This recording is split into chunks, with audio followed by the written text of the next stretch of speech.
Join me as I make freshly milled whole wheat pizza. Welcome to White Shadow Fare. Make it homemade and make it with love.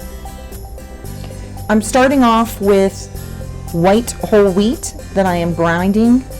I do freshly milled wheat. You do not have to do freshly milled wheat. It is completely up to you. You can use regular wheat flour and it will come out.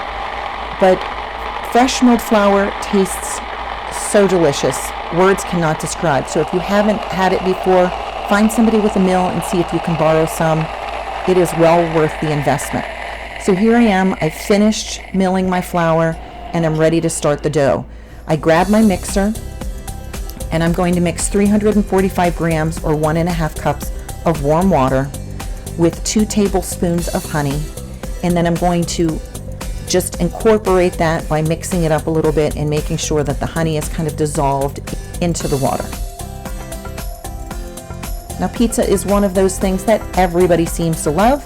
Make sure that the temperature of your water is below 110 degrees before you add your yeast. And to this I'm adding 2¼ teaspoons of yeast and I'm letting it bloom for 5 minutes. I'm also adding 2 tablespoons of olive oil. Now, to bloom just means that you are activating your yeast and making sure that it is alive before you waste any of that precious flour that you have just milled. So here you can see that it has started to bubble and come to life. So I am ready to add my flour. I am going to add 3 2/3 cup of hard white wheat flour and 1.5 teaspoons of salt. I'm also going to have a couple of extra tablespoons of flour off to the side in case I need to add more. Freshly milled wheat does hydrate a little bit slower than regular all-purpose flour. So if it's one of your first times working with it, you can see that the dough looks kind of dry here, but after a couple of minutes, it comes into a nice cohesive ball, and we can see that it is clearing the sides of our bowl. So we're going to continue to knead for a total of 10 minutes. But at about the 5-minute mark, I'm going to stop and feel my dough and see if it is the correct texture. So here I could tell already that I needed to add another tablespoon. So I just put in a tablespoon and I let it mix. Don't try to rush the process. If you add too much flour, it'll be too dry. So a tablespoon and let it mix for a while. I have been freshly milling my own flour for over 10 years. Here's the 5-minute mark and I'm feeling it and it still feels a little too tacky to me. So I'm going to add a little bit more flour and I'm going to knead for a total of 5 more minutes to get to that 10-minute mark.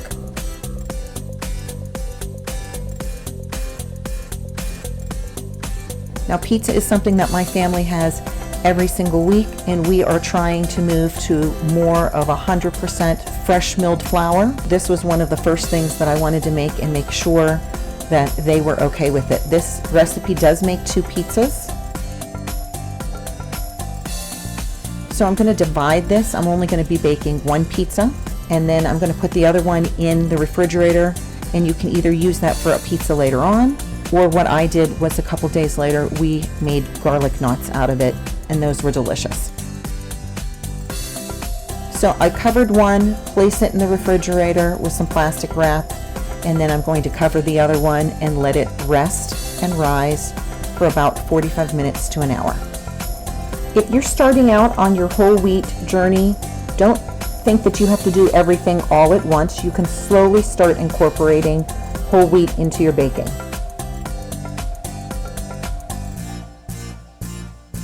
I used 1 can of Cento whole tomatoes, the San Marzano ones, a tablespoon of sugar or honey, a teaspoon of salt, and a tablespoon of basil to make my sauce. I used an immersion blender to mix that up. You could use a regular blender.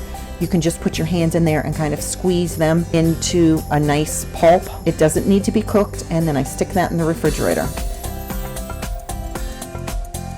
Then I dice up my cheese. I just find that little dices work better for me. We have a pizza oven and it gets really hot in there and the shreds just burn too easily. So I'm using brick cheese, provolone cheese, and mozzarella cheese. But whatever you do, do not buy pre-shredded cheese. Spend the time dicing it up or shredding it yourself.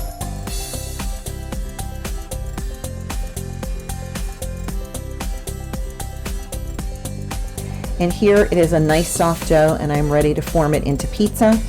Now, like I said, we bake in our Uni pizza oven on a regular basis, but we also have a pizza steel.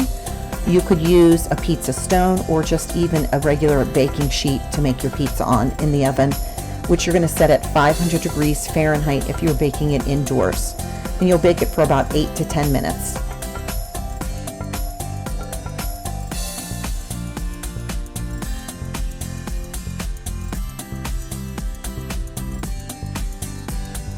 If you haven't already done so, please like and subscribe.